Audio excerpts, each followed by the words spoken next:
Hello, thank you. Thank you, Dr. Howe, Dr. Long. Appreciate the opportunity to be here today to talk to everybody about emerging contaminants in the food systems and how we deal with that from an analytical lab perspective. First, Abbott in general is a multinational global healthcare company. We have a lot of products spanning from diagnostics to medical devices, nutrition, which is the division I work for, as well as branded generic medicines. We've been in business for over 130 years. On the Fortune 500 list, we're one of only 52 companies that still remains from that original list. We serve people across 160 plus countries in the world, and in 2020, we had sales approaching $35 billion. Now, I work for the nutrition division, and as you all know, nutrition is key. Good nutrition is key to good health throughout our life. And so Abbott Nutrition supports good nutrition across life, whether it's infant nutritionals or pediatric formulas to allow kids to grow strong, or adult and elderly nutritionals to help people live healthily and dignified lives through their entire lives. I'm the director of our Global Analytical and Food Safety Department. So we're responsible for all of our test methods. Our goal is to have the best methods we can, whether it's the nutrients that you would see on our label, or it's the physical stability or user experience that our consumers experience when they mix up a powder. How well does it mix? To the things we don't want in our products. We want to absolutely have the best methods for chemical contaminants and for microbial contaminants. And that's what my group does. We're in R&D, and we own these methods, and we distribute them out to our partners in the quality system and to our manufacturing facilities. So let's talk a little bit about emerging contaminants, because this is a big challenge for the labs. These can be these contaminants can be chemical, they can be microbiological. They tend to impact the environment in negative ways, or they're toxic to humans. And they're called emerging contaminants because the science is emerging on these guys. The levels that we have to get to aren't necessarily known. Their fate through the ecosystem into the food that we eat is not necessarily known.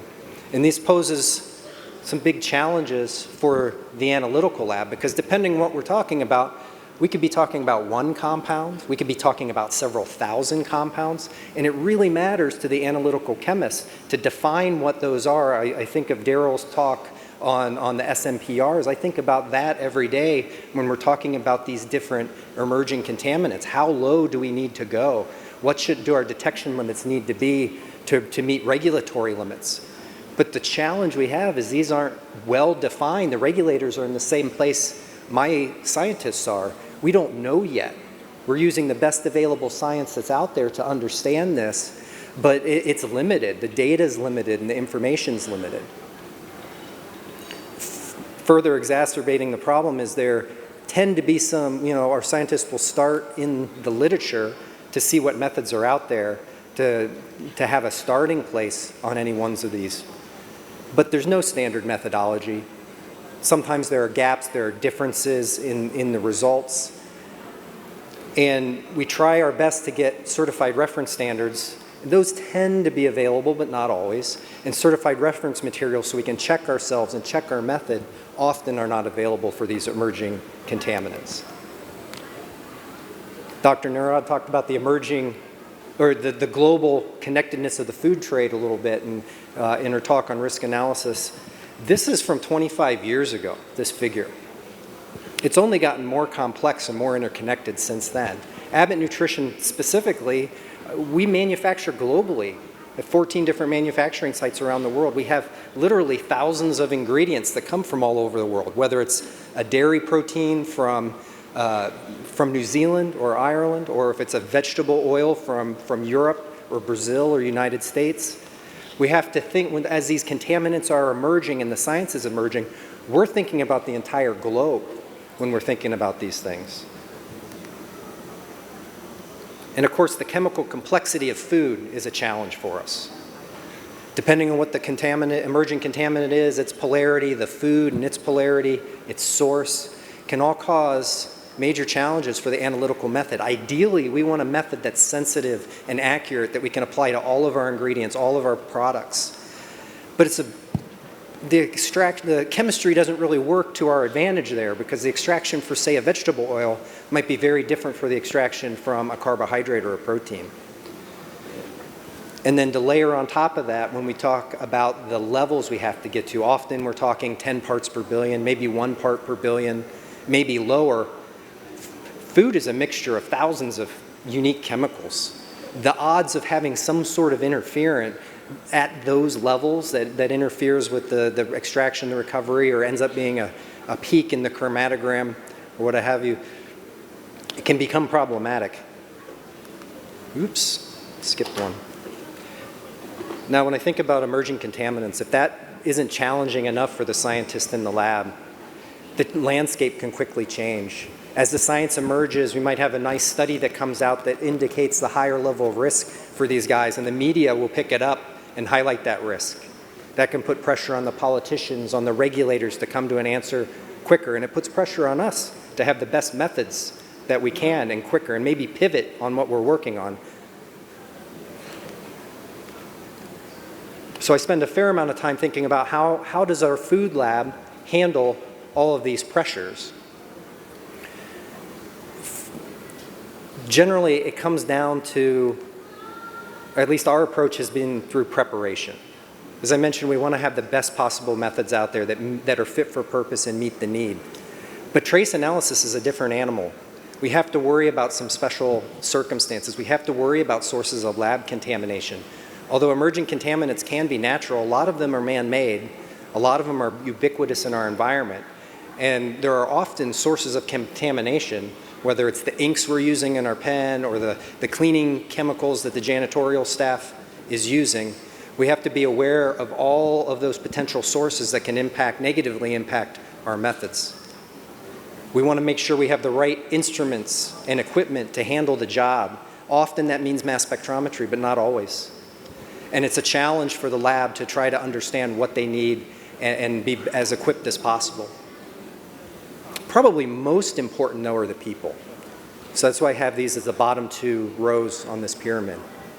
I think we get the most benefit through our partnerships and collaboration, as well as by having our scientists and their talents. Because without the people who are involved in this, we wouldn't be anywhere. And so we spend a good deal of time making sure they're prepared. A great example is at the base of that triangle is our scientists. We try to have folks and hire folks that are knowledgeable and experienced in trace analysis, because it's a little bit different than other types. The thinking is a little bit different than other types of analytical chemistry. Not necessarily looking for someone who's an expert in PFAS or an expert in MCPD or an expert in heavy metals, but we want someone who's an expert in that trace analysis and can pick up as the landscape moves, and something that we had ranked as a lower risk all of a sudden is a higher risk because of new data or information. We need to be able to pivot, and our scientists need to have that flexibility in thinking to be able to do that. We have also benefited when our scientists have a collaborative attitude, as well as diverse experiences. So experiences in different aspects of trace analysis, because there's often different insights that I've seen them pull in. A great example is what you see here in the picture when we were working on chlorate and perchlorate several years ago. We were unable to find a stable isotopically labeled chlorate internal standard. But in related literature, not even close to trace analysis, one of our scientists understood that, or found that you could easily create chlorate just by taking salt water and applying 3 volts to it. Fortunately, in the US at least, it's easy to purchase 18 oxygen labeled water at very high purity. So it was very simple for us to make this internal standard, which really predicated the ease of the method and the accuracy and the precision of the method, simply by using salt and this O18 water and waiting a couple days with a very, very inexpensive voltage or voltage applying apparatus. After the scientists, they can only go so far without our partnerships and collaboration. We're very lucky to have scientists all over the world who are experts in this, because it's those folks in region who understand some of the specific nuances or challenges and give us some of the insight into what's coming and that prioritization. I feel lucky also in Abbott that we have a team of regulatory and government affairs folks, because they're out there talking with the governments around the world, talking with the regulators to know what's coming and to inform the lab, because it takes time to develop these methods. We're also lucky to have a medical safety group that has toxicologists, because not everybody has the answers. The regulators don't have the answers on these emerging compounds. No one does. And the thing I'm always asking for first is, what level of detection do we need? Do I need to hit 10 parts per billion, 1 part per billion, less than that? It's a challenging question to answer when there's not a lot of science and information out there. And at least with the toxicology, this medical safety department, they're able to comb what is out there and help provide us some guidance. External to the lab, we rely heavily on our third-party lab network. So this is a contract lab that has offices and laboratories all around the world dealing with the same issues we're dealing with, and extremely beneficial because they've worked on these emerging contaminants. They have scientists who are specialists in the area. We also get information from our trade associations and conferences. I love coming to conferences like this. I got into science because I love the sharing, I love the learning. And it's these conferences where you get those early insights into the emerging contaminants, what are the new things that we know about them, what are the new challenges, what are some of the resolutions that others around the world have come up with. And of course, we work with our regulators, as they're the ones who ultimately, they probably have a harder job than we do, because they've got to make a decision on these emerging contaminants with the limited data out there as to what level they should be regulating to, what test methods they should be. So that partnership, that collaboration is immensely important. I'll switch gears a little bit to the instrumentation that in Abbott Nutrition, we rely heavily on mass spectrometry for emerging contaminants. It typically gives us selectivity, the sensitivity that we need to get down to these low levels, these part per billion levels. And really the three workhorses in our lab are GC-MS, LC-MS, and ICP-MS. But those are very broad categories. Typically with our GCs, we do liquid or solvent-based extractions. We need a way to do liquid injections. That's pretty standard. But one of the things that we have come to rely on that everybody might not know about is trap dynamic headspace for volatile compounds. It's similar to purge and trap, where you're collecting everything that volatilizes onto a trap and then pushing it into the GC. But it's different that we're not bubbling the nitrogen through the sample. And it's really important to food and our matrices, because often they foam like crazy when you bubble through them.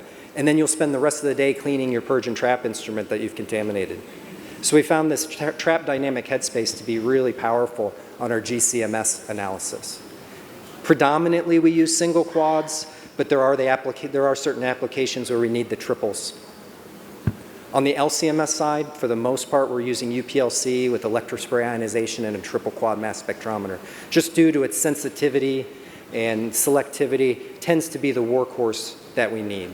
We've tried other ionization techniques. Every once in a while we have need for APCI, where it gives us better sensitivity than ESI depending on the compound. But those two tend to be our biggest, our most useful, or most utilized ionizations. And we have worked with high resolution systems, both Orbitraps and time of flights as well. Those aren't necessarily our workhorse techniques when we're interested in quantitation down to very, very low levels, but they are complementary to the triple quads and offer, depending on the analysis, say if it's a multi-residue screening, can be very important, or really the only way to do it. On the ICP-MS side, we're typically looking at heavy metals. I wouldn't say heavy metals are emerging. Maybe there's speciation, maybe the science there, and with the needs for separation. But what's emerging here is the need for lower and lower levels. In the US, we have initiatives to get to as low as possible for these heavy metals, and it's challenging the instrumentation. And it's challenging more the analysis, the prep, the cleaning of the vessels in the lab to get that baseline as low as possible.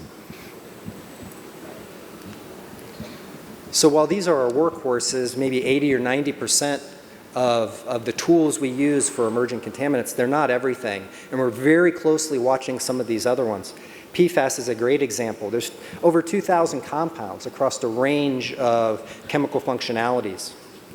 LCMS works, you really can't do 2,000 compounds with LCMS. But you can do targeted molecules, and there's lots of examples in the literature where they've taken certain targets across those chemical functionalities. But right now there's a gap between the estimated level of PFAS using that technique and if you use total oxidizable fluorine. I don't think anyone knows the answer. Is that gap important? What does it mean to our health and safety? But it's, for me as an analytical chemist, it's something we're very interested in understanding the best possible methodology here. I'm watching also micro and nanoplastic research emerge. I don't know that we'll use mass spectrometry at all in here. Some of the earliest methods are based on microscopy, maybe with FTIR or Raman for identification. I've seen methods with pyrolysis GC. I don't have a pyrolysis GC, but I'm watching that very closely because if I need one, I got to get it into our capital plans. And also allergens. Watching the science here of whether LCMS is the best means for detecting allergens or whether it's immunochemical techniques. Because we've seen that some of these, not ELISA, but we've seen some advances on the immunochemical front that allow us to get very, very low and look very promising for this detection. I've only got 3 minutes left, so I'll quickly go through lab background here. I think everybody who works in this field understands lab background, but I wanted to highlight a couple things that we've learned over the past 15 years or so that you may not have expected, or we definitely didn't expect. One is, well, of course it matters if you're using glass, plastic, metal when you're preparing samples. We've actually come to the point where we have enough things that stick to the glass. We just put them in a furnace overnight at 400 to burn off that and get our levels as low as possible. We've had issues even with highly polished 18 mega ohm water having something in the background that interferes with BPA and cyanuric acid analysis. It's not the same compound, but we actually had to put an extra filter on that unit called an EDS filter to get that taken care of. And we've also had challenges with where we work. We have fume hoods that we can't use for certain things because of their history. And so it takes a while to identify in our facility what that is, or where we can and can't work. We, of course, try to buy the purest solvents we can, LCMS grade, purge and trap grade, but we found that sometimes this doesn't work. One supplier's LCMS grade might work great for analysis. Another supplier's might have an interference. And so we often are looking across multiple manufacturers and having multiple resources for this. Finally, we've actually largely gone away from using labels in the lab. We write on the bottles because of the printer inks and the adhesives, often leading to some cross-contamination for us.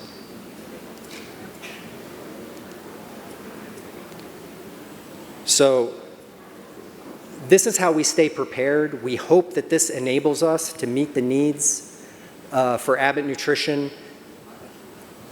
We have a good example of how this worked, which I can share if I've got enough time. And this case study, this happened in 2015, where all of a sudden, to take a term from America, or from baseball, out of left field comes this issue with monofluoroacetate because an environmental activist in New Zealand wasn't happy that they were using this to control their invasive species populations and said he was going to poison the milk supply. So very, very quickly, we had to have a method for this compound, and this wasn't even on our radar. We were lucky to be able to find a reference standard and even a stable isotopically labeled internal standard, but we even had a couple days lead time on that. We actually bought some technical grade of this material to have it in the lab so we could start right away. Our scientists conferred together to talk about what methods were out there, the best way to accomplish detection of this as low a level as possible, and landed on two potential approaches, either a derivatization labeling approach to improve the ionization, or a direct approach that would have been simpler. And we simply didn't know which would work for us. Over the weekend, both methods were developed. They were validated next week and transferred to our third-party lab partner who helped us test all of our ingredients, every single batch or lot of milk ingredient coming out of New Zealand in a very short time. And we shared these methods globally with regulators because this was a problem for everybody. And food safety isn't just Abbott's problem, or our responsibility, it's everybody's. We put both methods up through AOAC. One of them got the derivatization one, which I'm showing here, got first action status because it had lower detection limits. And so that way it's widely available and well understood that it works in these matrices for this analysis. Oops. So the best we can do, I think, is prepare for these, actively work on these, hire the right talent, because they just keep coming. The science keeps emerging. It's a really fun area to work in, but it's a really challenging area. So with that, I hope you guys took something from this talk. Thank you very much for your attention, and I hope you enjoy the rest of the conference.